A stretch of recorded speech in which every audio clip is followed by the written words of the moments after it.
Hi, boys and girls. Today I'm going to be reading you a story from the genre of traditional literature. And as a reminder, traditional literature are very old stories, thousands of years old, that have been passed down from one generation to the next and to the next. And think about if you've ever heard the story or fairy tale Cinderella.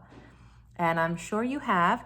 There's a lot of different versions of Cinderella. People from all over the world have adapted their own version.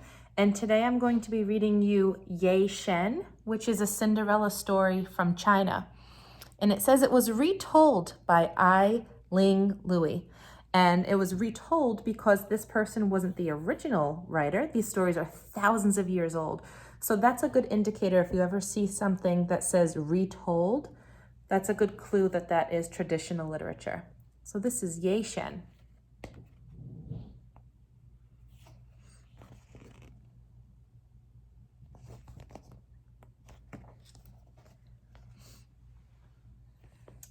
In the dim past, even before the Qian and Han dynasties, there lived a cave chief of southern China by the name of Wu.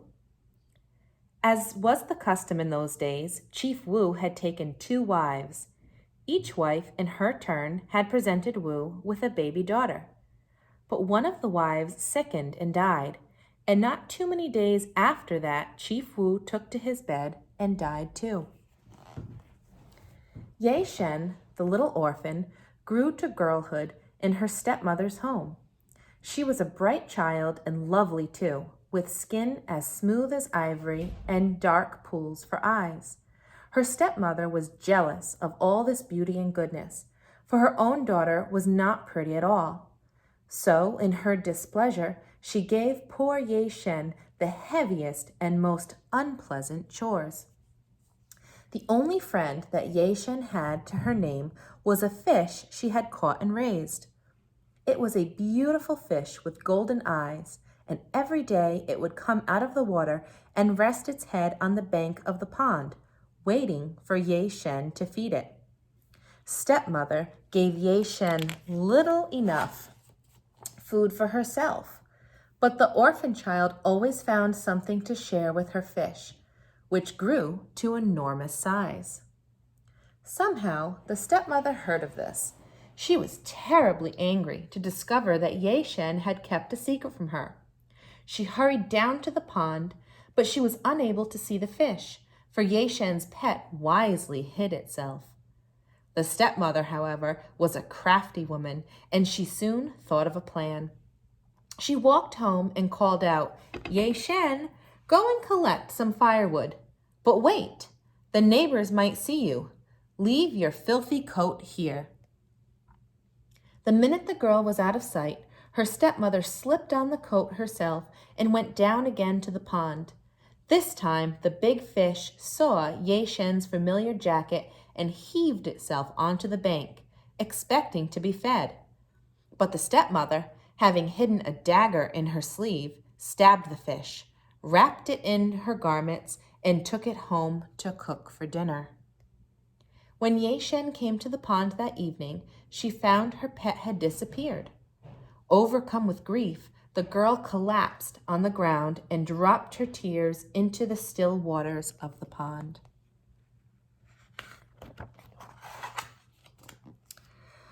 "Ah, poor child," a voice said. Yeh Shen sat up to find a very old man looking down at her. He wore the coarsest of clothes, and his hair flowed down his shoulders, over his shoulders. "Kind uncle, who may you be?" Yeh Shen asked. "That is not important, my child. All you must know is that I have been sent to tell you of the wondrous powers of your fish." "My fish? But sir—" The girl's eyes filled with tears, and she could not go on. The old man sighed and said, "Yes, my child, your fish is no longer alive, and I must tell you that your stepmother is once more the cause of your sorrow." Yeh Shen gasped in horror, but the old man went on. "Let us not dwell on things that are past," he said, for I have come bringing you a gift. Now you must listen carefully to this. the bones of your fish are filled with a powerful spirit. Whenever you are in serious need, you must kneel before them and let them know your heart's desire. But do not waste their gifts. Yeh Shen wanted to ask the old sage many more questions, but he rose to the sky before she could utter another word. With heavy heart, Yeh Shen made her way to the dung heap to gather the remains of her friend. Time went by, and Yeh Shen, who was often left alone, took comfort in speaking to the bones of her fish. When she was hungry, which happened quite often, Yeh Shen asked the bones for food. In this way, Yeh Shen managed to live from day to day, but she lived in dread that her stepmother would discover her secret and take even that away from her. So the time passed and spring came. Festival time was approaching. It was the busiest time of the year. Such cooking and cleaning and sewing, there was so much to be done. Yeh Shen had hardly a moment's rest. At the spring festival, young men and women from the village hoped to meet and to choose whom they would marry. How Yeh Shen longed to go, but her stepmother had other plans. She hoped to find a husband for her own daughter and did not want any man to see the beauteous Yeh Shen first. Are you starting to see some similarities between the Cinderella story that you are familiar with? When finally the holiday arrived, the stepmother and her daughter dressed themselves in their finery and filled their baskets with sweetmeats. You must remain at home now and watch to see that no one steals fruit from our trees, her stepmother told Yeh Shen, and then she departed for the banquet with her own daughter. As soon as she was alone, Yeh Shen went to speak to the bones of her fish. "Oh, dear friend," she said, kneeling before the precious bones, "I long to go to the festival, but I cannot show myself in these rags. Is there somewhere I could borrow clothes to fit to wear to the feast?" At once she found herself dressed in a gown of azure blue, with a cloak of kingfisher feathers draped around her shoulders. Best of all, on her tiny feet were the most beautiful slippers she had ever seen. They were woven of golden threads, in a pattern like the scales of a fish, and the glistening soles were made of solid gold. There was magic in the shoes, for they should have been quite heavy, yet when Yeh Shen walked, her feet felt as light as air. "Be sure you do not lose your golden shoes," said the spirit of the bones. Yeh Shen promised to be careful. Delighted with her transformation, she bid a fond farewell to the bones of her fish as she slipped off to join the merrymaking. That day, Yeh Shen turned many a head as she appeared at the feast. All around her people whispered, "Look at that beautiful girl. Who can she be?"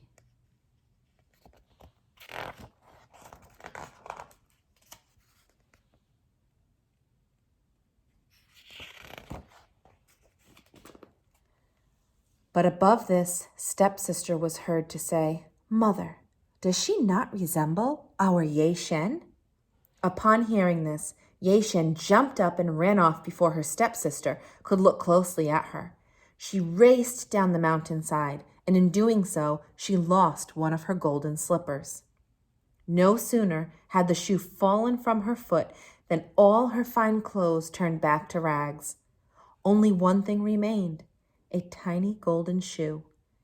Yeh Shen hurried to the bones of her fish and returned the slipper, promising to find its mate. But now the bones were silent. Sadly, Yeh Shen realized that she had lost her only friend. She hid the little shoe in her bed straw and went outside to cry. Leaning against a fruit tree, she sobbed and sobbed until she fell asleep. The stepmother left the gathering to check on Yeh Shen, but when she returned home, she found the girl sound asleep, with her arms wrapped around a fruit tree.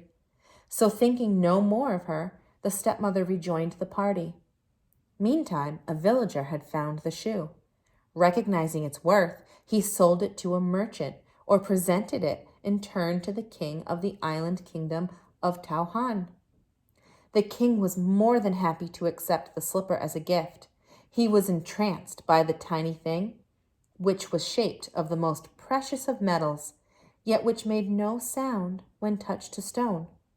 The more he marveled at its beauty, the more determined he became to find the woman to whom the shoe belonged. A search was begun among the ladies of his own kingdom, but all who tried on the sandal found it impossibly small.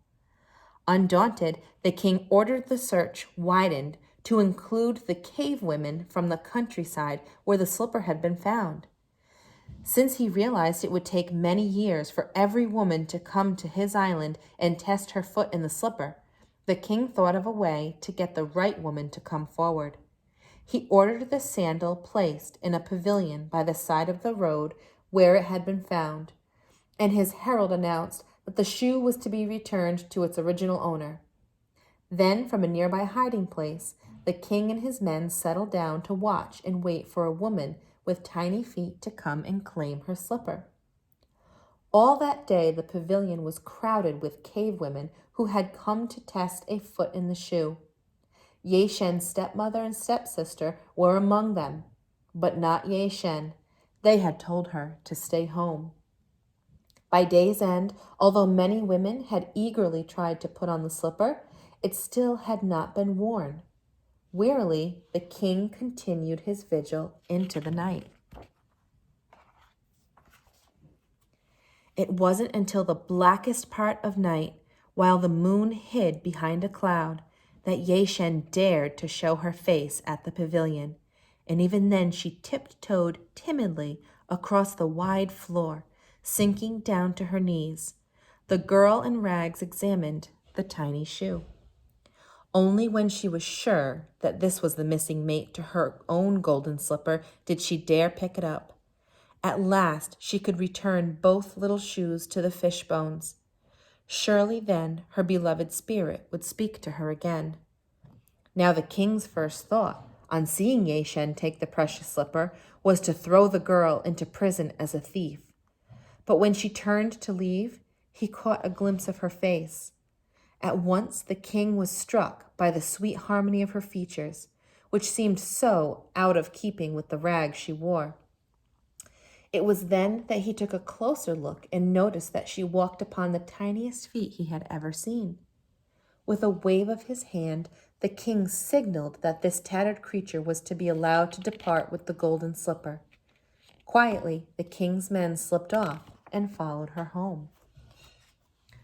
All this time, Yeh Shen was unaware of the excitement she had caused. She had made her way home and was about to hide both sandals in her bedding when there was a pounding at the door. Yeh Shen went to see who it was and found a king at her doorstep.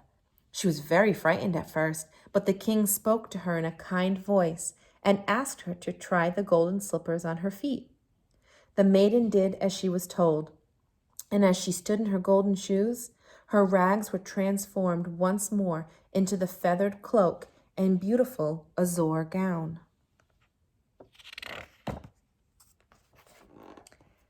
Her loveliness made her seem a heavenly being, and the king suddenly knew in his heart that he had found his true love.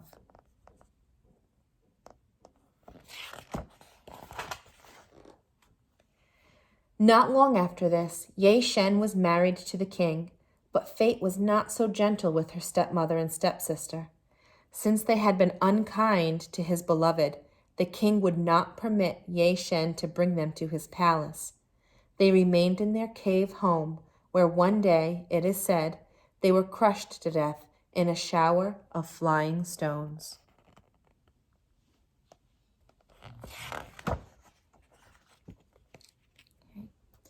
There's a lot of messages in this story, and if you're thinking of the Disney version of Cinderella, which I have been watching many, many times, it is one of Evelyn's favorites right now, If you're thinking of that version, I want you to think of some of the things that are similar, some of the events, some of the characters, the problems, some of those that are similar to those of Yeh Shen, because there are many similarities, but this is its own version. There's also lots of differences if you think about those two stories.